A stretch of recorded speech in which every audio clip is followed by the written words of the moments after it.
Hello बच्चों, स्वागत है आपका अपने channel maths on your tips में।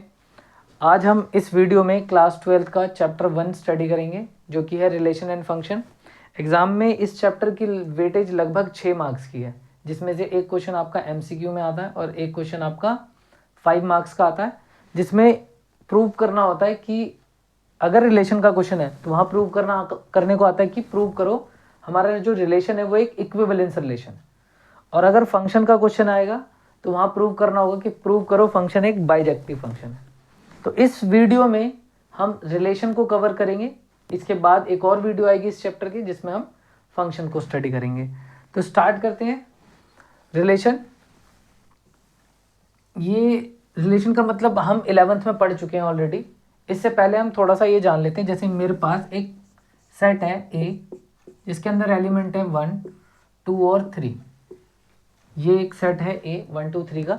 अब मैं क्या कर रहा हूं, इसमें ए क्रॉस ए निकाल लेता हूं। ए क्रॉस ए का मतलब इन दोनों का कार्टेशियन प्रोडक्ट निकालते हैं, और ए क्रॉस ए का मतलब है इसके एलिमेंट का इसी के साथ ऑर्डर्ड पेयर बनाना है। तो मैक्सिमम पॉसिबल ऑर्डर्ड पेयर क्या बन सकते हैं? एक हो सकता है 1, 1, 1, 2, 1, 3, फिर 2, 1, 2, 2 और 2, 3, फिर 3, 1, 3, 2 और 3, 3। तो मैक्सिमम पॉसिबल ऑर्डर पेयर यही बनेंगे हमारे। इनके बीच में भी कॉमा है, ये बन गया हमारा मैक्सिमम पॉसिबल ऑर्डर पेयर। अब बात करते हैं कि रिलेशन क्या होता है। तो रिलेशन की जो डेफिनेशन है वो है all the possible subsets formed by the Cartesian product of a given और two given sets are called relation. मतलब कि मेरे पास एक सेट ए है और एक सेट मान लेते हैं दूसरा है।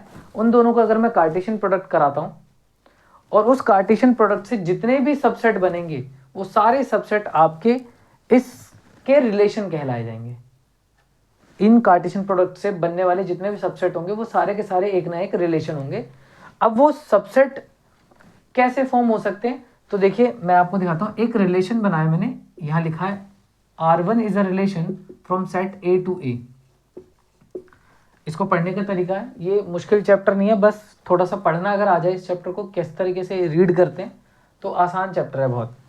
R1 एक रिलेशन है जो कि डिफाइन है फ्रॉम A टू A। ये वाला सेट डोमेन होता है और ये वाला सेट हमारा कोडोमेन का होता है, और इसमें जिन भी एलिमेंट्स की मैपिंग होती है उनको रेंज कहा जाता है। पहला वाला सेट आपका डोमेन, दूसरा वाला सेट कोडोमेन, और जो कोडोमेन का सेट होता है उस सेट के अंदर जिन भी एलिमेंट्स की मैपिंग हुई होती है उनको रेंज कहा जाता है। ठीक है ना। तो R1 आपका एक रिलेशन है जो डिफाइन है from A to A such that इसके अंदर ऑर्डर्ड पेयर है X Y, ordered pair X Y such that x minus Y is equal to 0 where X Y belongs to A। एक relation ये बनाया हमने। एक और रिलेशन है R1, R2 is a relation from set A to A such that whose ordered pair xy x plus y is greater than 6, जहाँ x और y belong करेंगे A से। और R3 is a relation from A to A whose ordered pair xy such that x plus y is less than 7 where xy belongs to A। तो ये मैंने 3 relation बना दिए। अब इस रिलेशन के अंदर अगर हम एलिमेंट्स को लिखें तो कौन कौन से एलिमेंट आएंगे? अगर मैं R1 की बात करूं तो R1 में बोला है उन्होंने वो ऑर्डर्ड पेयर रखो जहां पर ऑर्डर्ड पेयर के एलिमेंट्स का डिफरेंस कितना होना चाहिए? 0। तो जरा इसमें देखो कहाँ कहाँ 0 बन रहा है। एक तो यहाँ बनेगा 0, एक यहाँ बन जाएगा 0 और एक यहाँ बन जाएगा 0। तो इसके अंदर कौन कौन से ऑर्डर्ड पेयर आ जाएंगे? 1, 1, फिर आएगा 2, 2 और 3, 3। ये हो गया, ठीक है ना। दूसरा R2 के अंदर देखते हैं क्या क्या आ सकता है। तो R2 में x प्लस वाई कितना होना चाहिए हमारा? x प्लस वाई होना चाहिए 6 से बड़ा होना चाहिए। तो यहाँ देखो जरा 6 से बड़ा कहाँ आ रहा है? कोई है ऐसा जहाँ 6 से बड़ा आ रहा? नहीं। तो इसका मतलब R2 तो खाली है, इसको ऐसे 5 भी लिख सकते हैं। और R3 एक रिलेशन है जिसके अंदर वो ऑर्डर्ड पेयर रखने हैं जहाँ पर सम कितना हो, 7 से छोटा। तो आप देखेंगे सभी ऑर्डर्ड पेयर 7 से छोटे हैं, यहाँ भी 7 से कम नंबर है, यहाँ भी हर जगह। तो इसका मतलब इसके अंदर सारे आ जाएंगे 1 1 1 2 से लेके 3 3 तक सभी एलिमेंट्स आ रहे हैं इसके अंदर। तो इस बेस पे देखोगे तो इनमें ना कुछ स्पेशल कैरेक्टर दिखाई दे रहे हैं जिसकी वजह से इनका अलग नाम रख दिया गया है। ऐसे रिलेशन जहाँ पर पहला और दूसरा दोनों एलिमेंट सेम होते हैं, इस रिलेशन को आइडेंटिटी रिलेशन कहा जाता है। Identity relation. फिर उसके बाद एक रिलेशन ऐसा जिसके अंदर एक भी एलिमेंट नहीं आ रहा, एक भी ऑर्डर्ड पेयर नहीं आ रहा, 5, इस तरह के रिलेशन को एम्प्टी रिलेशन या नल रिलेशन कहा जाता है, या वॉइड रिलेशन, एम्प्टी, नल या वॉइड रिलेशन। और तीसरा, इस रिलेशन के अंदर सारे एलिमेंट आ रहे हैं जो A क्रॉस B में भी हैं, सभी आने का मतलब यूनिवर्सल, तो इसको बोलेंगे यूनिवर्सल रिलेशन। तो ये तो चीज़ें हमने 11th में ही पढ़ ली थी, यूनिवर्सल रिलेशन, ये सारी चीज़ें हमने 11th में ही पढ़ ली थी। अब इस 12th में इसी चीज़ को और आगे लेके गए। टाइप्स ऑफ रिलेशन ये सब हम पहले पढ़ चुके हैं। टोटल टाइप्स कितने होते हैं रिलेशन के वो देखेंगे हम। टाइप्स ऑफ रिलेशन यहाँ तक समझ में आई होप आ गया होगा, ऐसी कोई दिक्कत वाली बात नहीं है। अगर किसी रिलेशन में पहला और दूसरा दोनों ही एलिमेंट सेम हो जाते हैं तो उसको बोलते हैं आइडेंटिटी रिलेशन। अगर कोई भी एलिमेंट नहीं आता तो वॉइड रिलेशन। और अगर सारे ही एलिमेंट आ जाते हैं, सारे ऑर्डर्ड पेयर आ जाते हैं जो कि A क्रॉस A को बिलोंग कर रहे हैं, तो उसको बोलेंगे यूनिवर्सल रिलेशन। तो टाइप्स ऑफ रिलेशन 3 तो यही हो गए हमारे, आइडेंटिटी रिलेशन, दूसरा हो गया वॉइड रिलेशन, तीसरा हो गया यूनिवर्सल रिलेशन,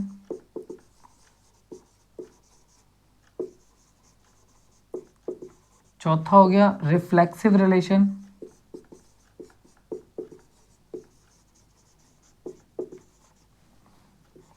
पांचवा हो गया सिमेट्रिक रिलेशन,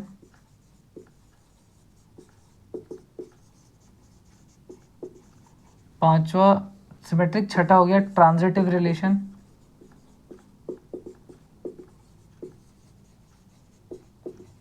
और सातवां हो जाएगा इक्विवेलेंस रिलेशन।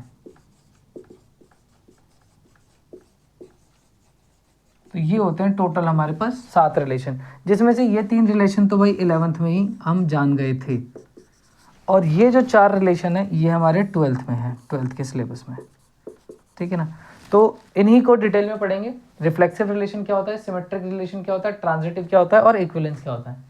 अगर कोई रिलेशन, ये तीनों रिलेशन होते हैं, यानी कि उसके अंदर रिफ्लेक्सिव की भी प्रॉपर्टी है, सिमेट्रिक की भी और ट्रांजिटिव की भी है, तो इस तरह के रिलेशन जो रिफ्लेक्सिव, सिमेट्रिक, ट्रांजिटिव तीनों होते हैं उनको इक्विवेलेंस रिलेशन कहा जाता है। तो किन को रिफ्लेक्सिव, सिमेट्रिक, ट्रांजिटिव कैसे चेक करेंगे, तो इसको उतार लीजिए, फिर हम चेक करते हैं कैसे करते हैं क्वेश्चंस। चलिए देखते हैं रिफ्लेक्सिव रिलेशन क्या होता है और किस तरीके से इसको चेक करा जाता है। तो पहले तो रिफ्लेक्सिव का मतलब समझो कि रिफ्लेक्सिव रिलेशन, आप पता कैसे चलेगा कि आपको रिलेशन रिफ्लेक्सिव है। मान लेते हैं एक सेट है हमारे पास A जिसके एलिमेंट हैं 1 2 और 3, ये एक सेट है हमारा 1 2 3, और R मैं ना 2-3 रिलेशन लिख रहा हूँ, R1 R2 R3, जो कि इसी सेट में डिफाइंड है, ठीक है ना, इसी सेट में डिफाइन है। R1 एक रिलेशन हो गया जो कि है 1 1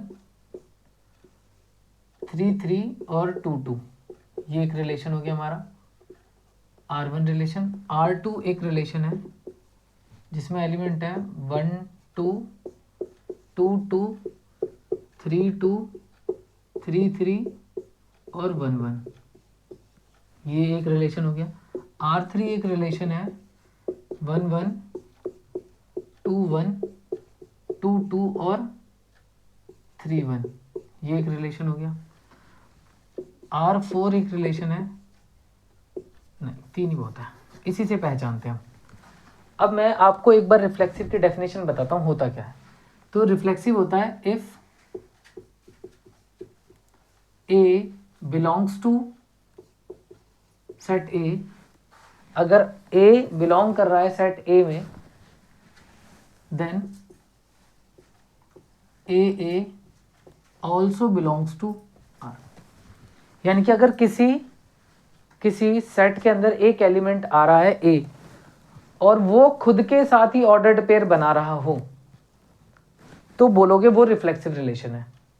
ठीक है ना। जैसे मैं यहां से समझाता हूं आपको, इस ए के अंदर 3 एलिमेंट है 1 2 3। अगर किसी रिलेशन में 1 1 2 2 और 3 3 आ गया तो वो आपका रिफ्लेक्सिव रिलेशन होता है। तो जैसे पहला एलिमेंट हमारा, इसमें 1 1 आ रहा है, 2 2 आ रहा है और 3 3 भी आ रहा है, तो इसका मतलब ये आपका एक रिफ्लेक्सिव रिलेशन है। ठीक है। अब R2 को चेक करते हैं, तो इसमें तो बहुत सारे एक्स्ट्रा एलिमेंट भी हैं।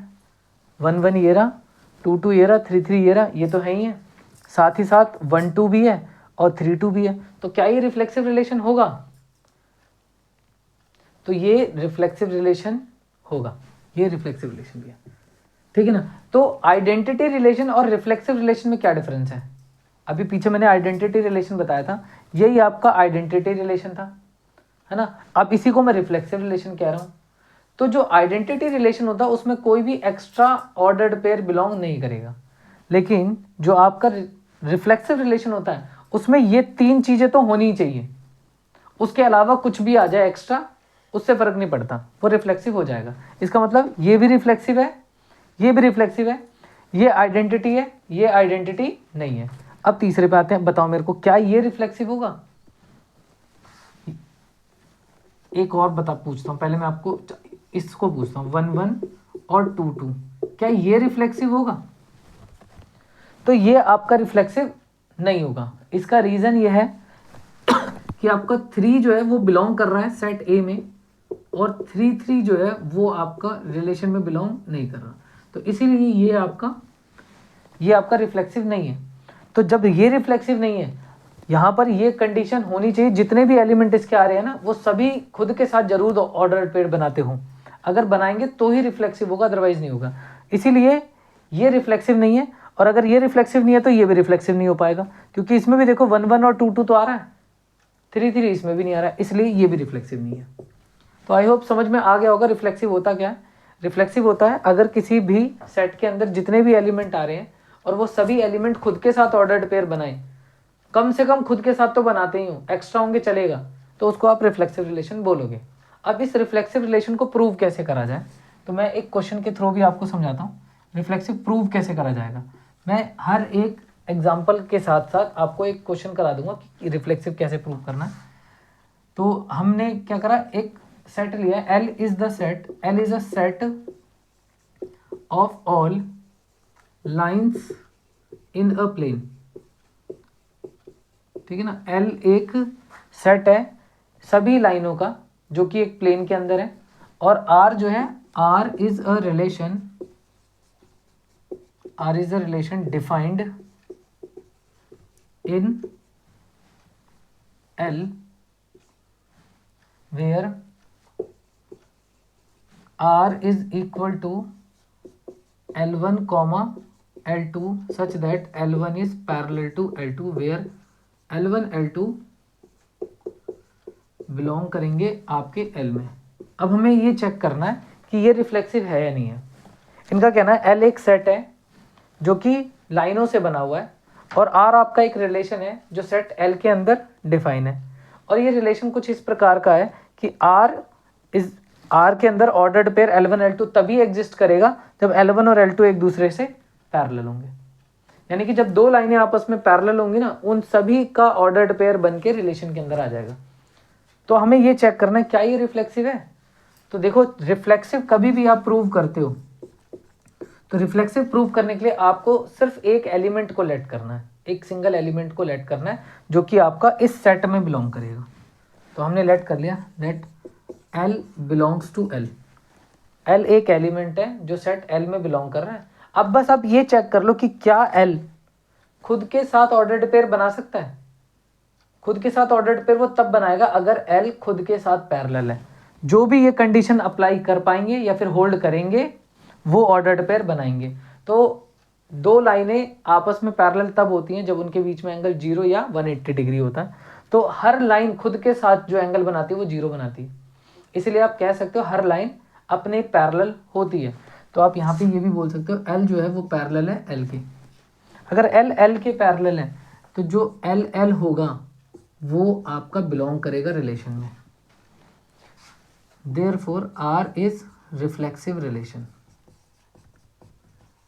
आर आपका एक रिफ्लेक्सिव रिलेशन होगा, ठीक है ना। तो रिफ्लेक्सिव रिलेशन कैसे चेक करना है आपको, एक एलिमेंट को लेट कर लेना और बस ये चेक कर लेना क्या ये एलिमेंट खुद के साथ ये वाली कंडीशन अप्लाई करेगा जो भी यहाँ गिवन होगी। जरूरी नहीं है पैरेलल लाइन हो सकता है परपेंडिकुलर हो। तो अगर यहीं पर पैरेलल की जगह परपेंडिकुलर हो जाता तब क्या करते, क्या हर लाइन खुद के परपेंडिकुलर होती है, नहीं होती, इसलिए परपेंडिकुलर लाइन वाली कंडीशन अगर होती यहाँ पर तो वो रिफ्लेक्सिव नहीं होता। यहाँ पैरेलल की कंडीशन है इसलिए रिफ्लेक्सिव है क्योंकि हर लाइन खुद के पैरेलल होती है। तो वही लिखा मैंने, आप एक एलिमेंट को लेट कर लोगे, फिर उसके बाद ये चेक कर लेना ये एलिमेंट खुद के साथ ही पैरेलल वाली कंडीशन अप्लाई कर पा रहा है, होल्ड कर पा रहा है या नहीं कर पा रहा। तो हमें पता है हर लाइन खुद के पैरेलल होती है इसलिए L is parallel to L, और अगर एल एल के पैरेलल है तो ये एल एल आपस में ऑर्डर्ड पेयर बना के रिलेशन में चले जाएंगे, और अगर ये रिलेशन में चलेगा इसका मतलब ये रिफ्लेक्सिव है। तो आई होप रिफ्लेक्सिव तो समझ में आ गया होगा। इसके बाद करते हैं सिमेट्रिक, इसको लिख लीजिए। चलिए देखते हैं अब सिमेट्रिक रिलेशन क्या होता है।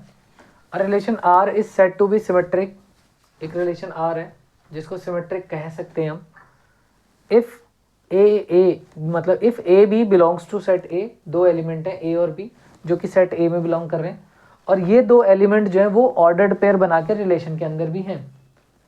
तो अगर ए भी रिलेशन में आ रहे हैं तो आपको ये भी चेक करना है कि बी ए भी रिलेशन में आना चाहिए। अगर ये दोनों कंडीशन लग जाती है तब बोलोगे आप सिमेट्रिक है, अदरवाइज सिमेट्रिक नहीं है। अगर मान लो कि 1 और 3 आ रहा है रिलेशन में लेकिन 3 1 उसमें नहीं एग्जिस्ट कर रहा तो इसका मतलब वो सिमेट्रिक नहीं होगा। मैं कुछ एग्जाम्पल के थ्रू दिखाता हूँ आपको, जैसे पीछे करा था हमने।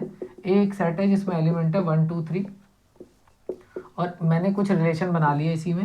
R1 एक रिलेशन था 1 1 2 2 3 1 और 3 2, 3 1 और 1 3। फिर R2 एक रिलेशन है 1 2 3 2 2 1 और 2 3, 2 2 3 1 2 3 3 2। ये कुछ रिलेशन बनाए हमने। अब हमें ये चेक करना है कि इनमें से सिमेट्रिक कौन है और कौन सिमेट्रिक नहीं है।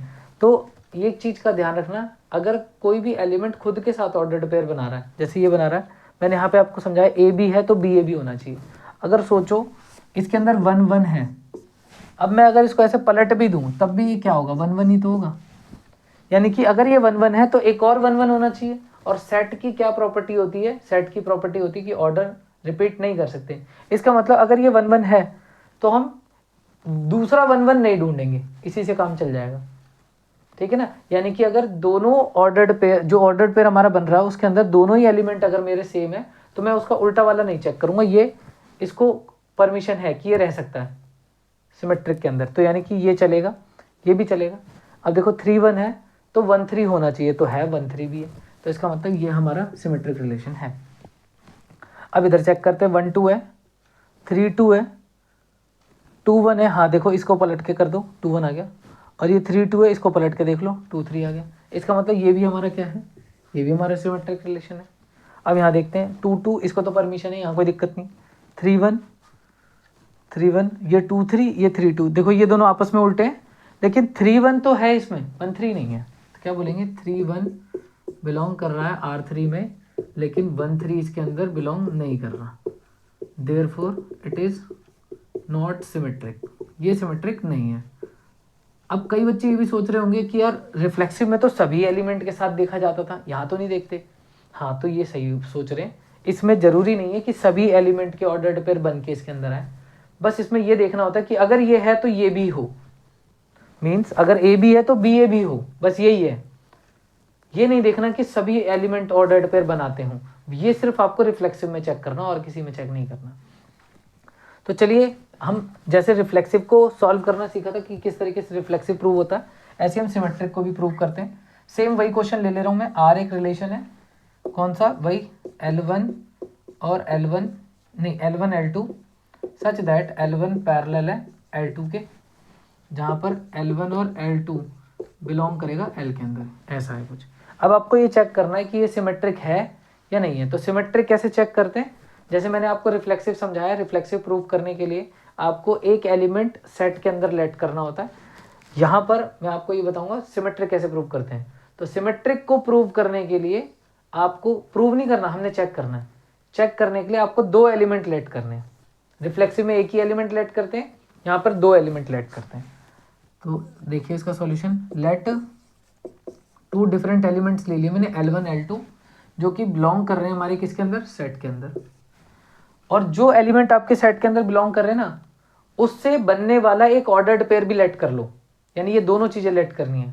वहां पर सिर्फ एक ही एलिमेंट लेट करना था, यहाँ पर दो एलिमेंट लेट करने के साथ साथ एक ऑर्डर्ड पेयर भी लेट करना है। एंड मैंने ये मान लिया कि L1 और L2 ऑर्डर्ड पेयर बना के रिलेशन के अंदर आ रहे हैं।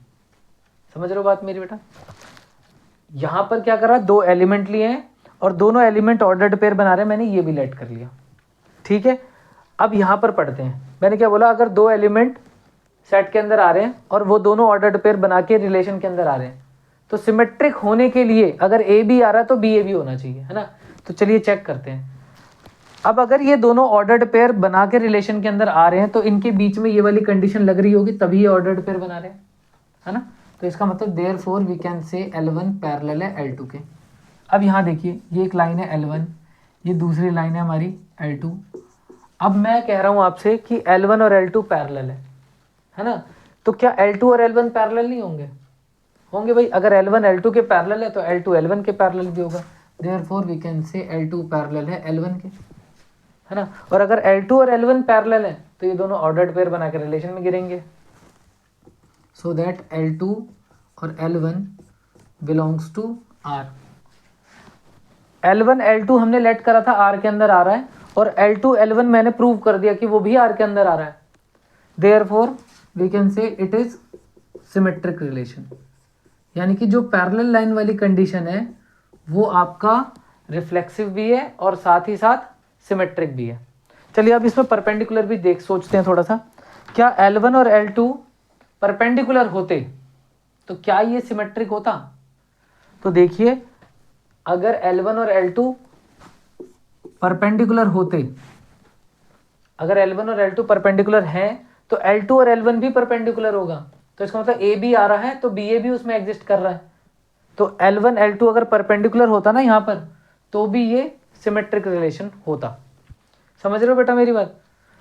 यानी कि जो पैरेलल लाइन है वो रिफ्लेक्सिव है और सिमेट्रिक है, लेकिन जो परपेंडिकुलर लाइन है वो रिफ्लेक्सिव तो नहीं है, क्योंकि कोई भी लाइन खुद के परपेंडिकुलर नहीं हो सकती, लेकिन वो सिमेट्रिक जरूर है। अगर दो लाइन आपस में परपेंडिकुलर है L1 L2 तो L2 L1 भी परपेंडिकुलर होगा। तो लिखिए इसको, इसके बाद आप करते हैं ट्रांजिटिव। चलिए देखते हैं अब ट्रांजिटिव रिलेशन देखते हैं। ट्रांजिटिव रिलेशन क्या होता है? A relation R is said to be transitive if A B C belongs to A, यानी कि इसमें तीन एलिमेंट किसी सेट के अंदर आ रहे हैं और दो ऑर्डर्ड पेयर ऐसे ए बी और बी सी दोनों अगर रिलेशन के अंदर आ रहे हैं तो ए सी भी रिलेशन के अंदर आना चाहिए। यानी कि ये दो आएंगे तो ही उसके बारे में चेक करना है।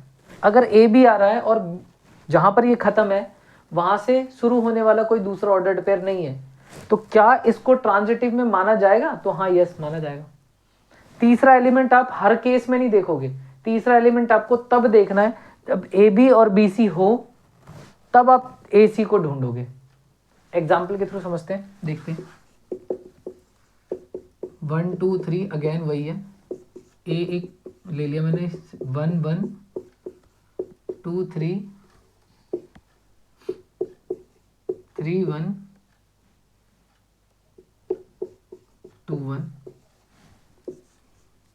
ये ए नहीं है, सॉरी, R1 है, R2 1 2 3 2 1 1।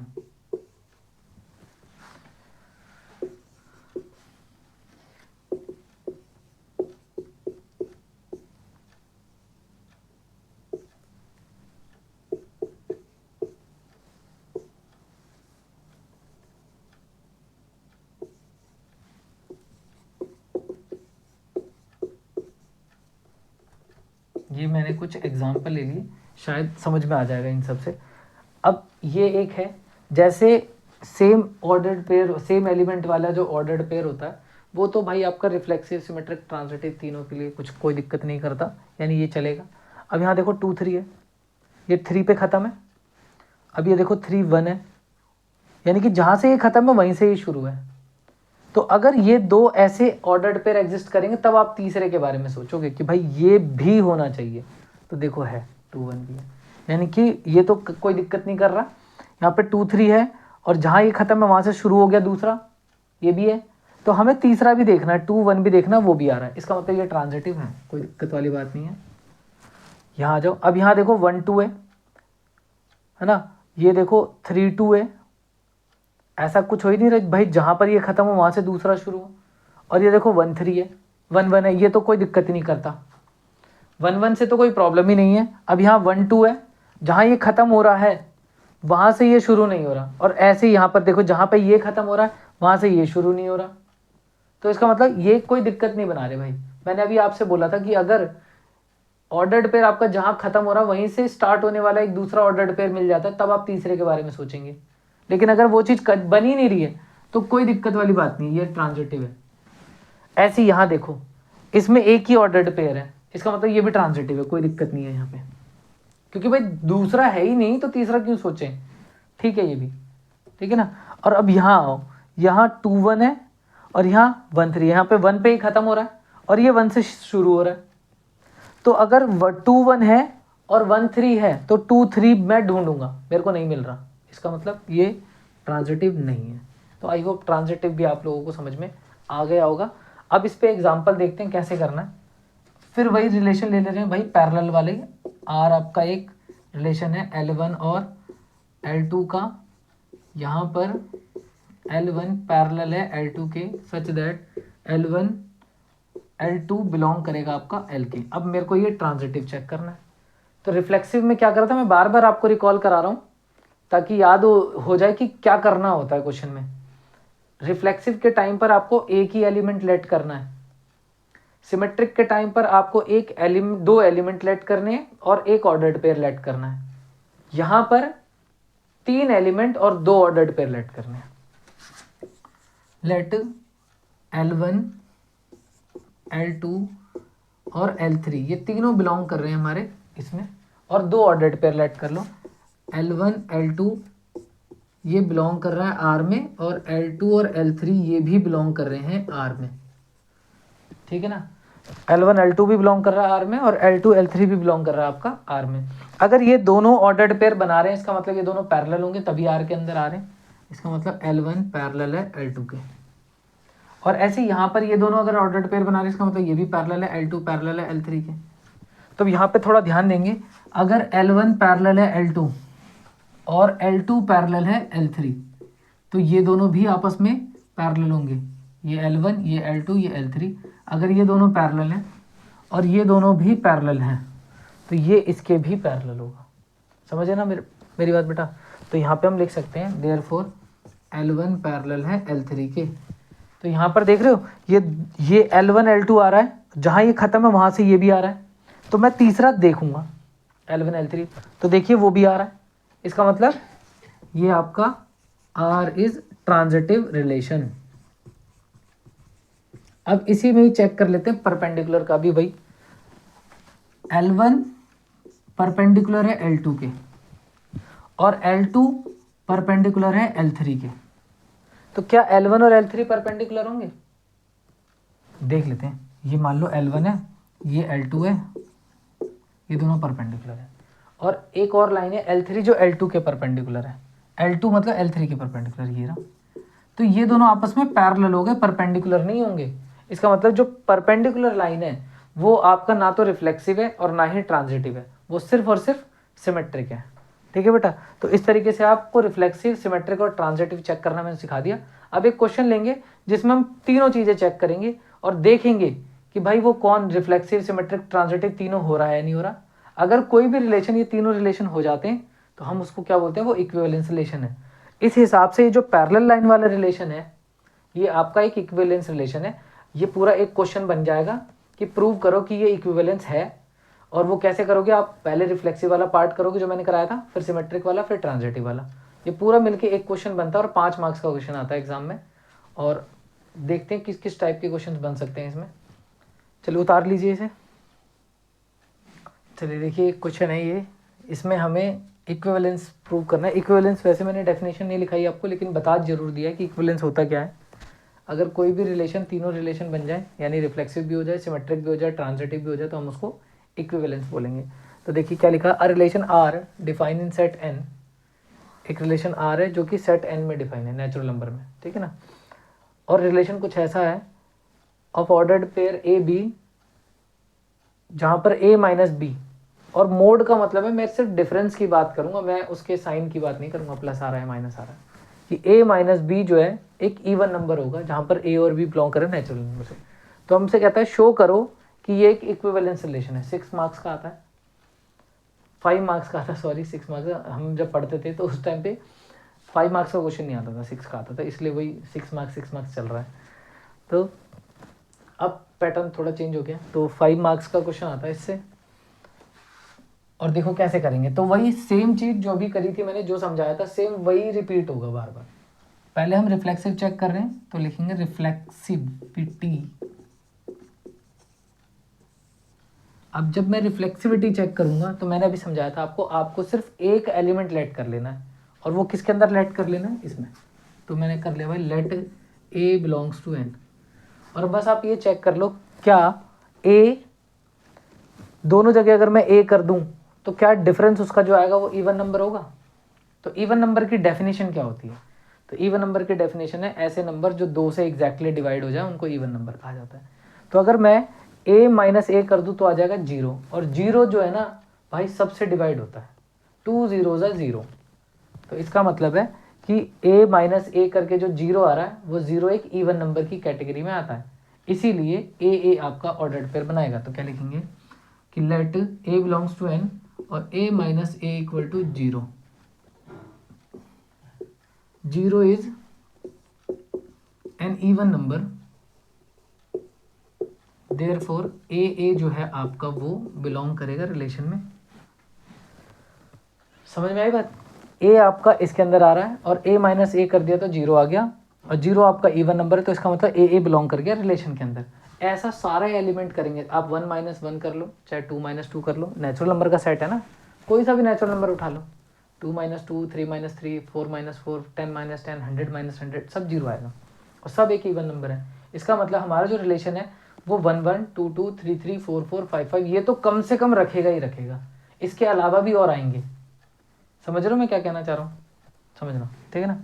तो ये एक इवन नंबर है, इसीलिए ये एक रिफ्लेक्सिव रिलेशन है, therefore R is a reflexive relation. ठीक है बेटा, अब आ जाते हैं सिमेट्रिक पे। तो सिमेट्रिक के लिए मैंने आपको क्या समझाया था, सिमेट्रिक के लिए बताया था आपको 2 एलिमेंट लेट करने हैं, यहाँ पर एक लिया था ना, वहाँ 2 एलिमेंट लेट करोगे आप, और वो जो 2 एलिमेंट लेट करोगे उन दोनों से बनने वाला ऑर्डर्ड पेयर भी लेट करना है आपको, यानी कि 2 एलिमेंट प्लस एक ऑर्डर्ड पेयर। तो करेंगे हम let A B belongs to N and A B belongs to R. अब देखिए अगर ए बी आर में आर कह रहा हूँ, हाँ रिलेशन में बिलोंग कर रहा है, अगर ए बी आपका रिलेशन में बिलोंग कर रहा है, इसका मतलब इन दोनों का जो डिफरेंस होगा एक इवन नंबर होगा, देयरफॉर a माइनस बी होगा एक इवन नंबर, और इवन नंबर का मतलब 2 का मल्टीपल। तो हम इसको लिखेंगे 2 लैम्डा, आप कुछ भी लिख सकते हो, 2 लैम्डा लिख लो, 2 म्यू लिख लो, 2 कुछ भी, एनीथिंग। 2 लैम्डा इसलिए लिख रहे हैं क्योंकि ये 2 से एग्जैक्टली डिविजिबल है, इसीलिए लिखा जा रहा है, ठीक है ना। दोबारा से देखेंगे, 2 एलिमेंट ले लिए मैंने इसके अंदर, और इनसे बनने वाला ऑर्डर्ड पे रिलेशन में आ रहा है, ये भी मैंने लेट कर लिया। तो अगर ये रिलेशन में आ रहा है तो इसका जो डिफरेंस होगा वो एक इवन नंबर होगा, और इवन नंबर को आप ऐसे लिख सकते हैं। तो अब यहाँ देखिए मैं एक चीज़ समझाता हूँ, अगर मैं 4 माइनस 2 करता हूँ, या फिर कोई से भी ले लूँ, मान लो मैं 10 माइनस 6 कर देता हूँ, क्या आ रहा है डिफरेंस, 4 आ रहा है। इन दोनों का डिफरेंस एक इवन नंबर है। अब जरा उल्टा करके देखो, 6 माइनस 10 करो, तब भी आपका क्या आएगा, -4 आएगा, बस साइन का ही तो डिफरेंस है। तो इसका मतलब अगर मैं a माइनस बी कर रहा हूँ, 2 लैम्डा है, तो b माइनस ए भी कितना होगा, वो भी 2 लैम्डा ही होगा, मोड लगा दिया मैंने, नेगेटिव का झंझट ही खत्म। तो इन दोनों का डिफरेंस भी एक इवन नंबर है और b माइनस ए का डिफरेंस भी इवन नंबर है, इसका मतलब बी ए भी बिलोंग करेगा। Therefore B A belongs to R. तो देखो मैंने ए बी रिलेशन में लेट करा था और बी ए मैंने रिलेशन में प्रूव कर दिया, क्योंकि बी ए के बीच का डिफरेंस भी क्या है, एक इवन है। Therefore R is symmetric, R is symmetric relation. ठीक है, अब एक और करते ट्रांजिटिव। अगर वो भी हो गया तो इसका मतलब हम बोलेंगे कि क्या है भाई, इक्विवेलेंस रिलेशन है। ट्रांजिटिव, तो ट्रांजिटिव में क्या समझाया था मैंने आपको बोलता ट्रांजिटिव में आपको 3 एलिमेंट ले लें और 2 ऑर्डर्ड पेयर लेंगे। Let A B C belongs to N, A B belongs to R and B C ये भी बिलोंग कर रहा आर में। जैसे मैंने समझाया था कि 3 एलिमेंट लोगे और एक ए बी ले लोगे और एक बी सी ले लोगे। इसमें अगर ए और बी रिलेशन के अंदर आ रहे हैं तो इसका मतलब इसका जो डिफरेंस होगा वो एक इवन नंबर होगा। और इवन नंबर को लिखने का तरीका भी समझाया मैंने आपको, क्या लिखोगे आप, 2 लैम्डा, इक्वेशन 1 मान लो इसे। और ऐसे यहाँ पर ये भी अगर रिलेशन में आ रहा है तो इसका मतलब इसका डिफरेंस भी इवन होगा, यानी b minus C is equal to 2 mu, equation number 2।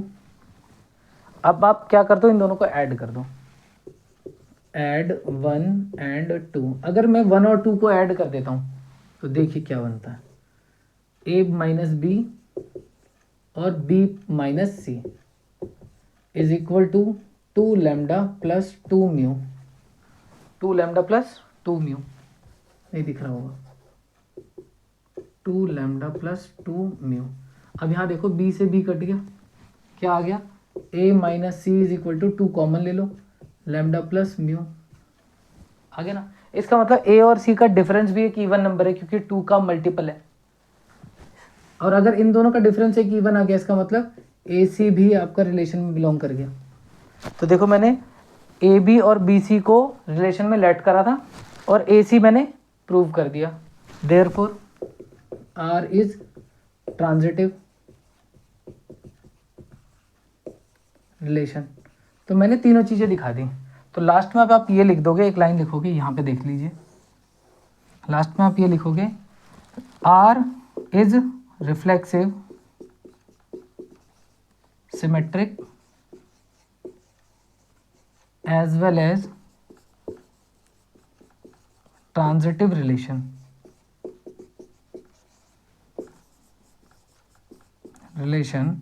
therefore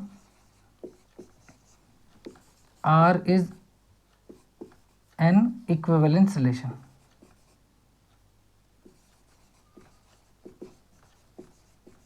equivalence relation, तो इस तरीके से आप इक्विवेलेंस रिलेशन को प्रूव करोगे। पहले रिफ्लेक्सिव दिखाओगे, फिर आप सिमेट्रिक दिखाओगे, फिर आप ट्रांजिटिव दिखाओगे, और अगर तीनों चीज़ें हो जाती हैं तब आप बोल दो कि वो इक्विवेलेंस है। अगर आपको इक्विवेलेंस चेक करने को आता है, मान लो रिफ्लेक्सिव हो गया और सिमेट्रिक नहीं हुआ, तो आगे चेक नहीं करना, क्योंकि अगर इन तीनों में से कोई एक भी नहीं हो पाता है प्रूव तो इसका मतलब है वो इक्विवेलेंस नहीं होगा। तो इसी के साथ वीडियो को ख़त्म करते हैं, और 1-2 इम्पॉर्टेंट क्वेश्चन है इस टॉपिक से जो कि हम अगली वीडियो में करेंगे। वीडियो काफ़ी लंबी होती जा रही है इसलिए। तो अगर वीडियो आपको पसंद आए तो प्लीज़ शेयर करें वीडियो अपने दोस्तों को, और वैसे भी एग्ज़ाम का समय है तो हेल्प हो जाएगी दोस्तों की भी। अगर आपको पसंद आए तो वीडियो को लाइक करें, शेयर करें और सब्सक्राइब करें।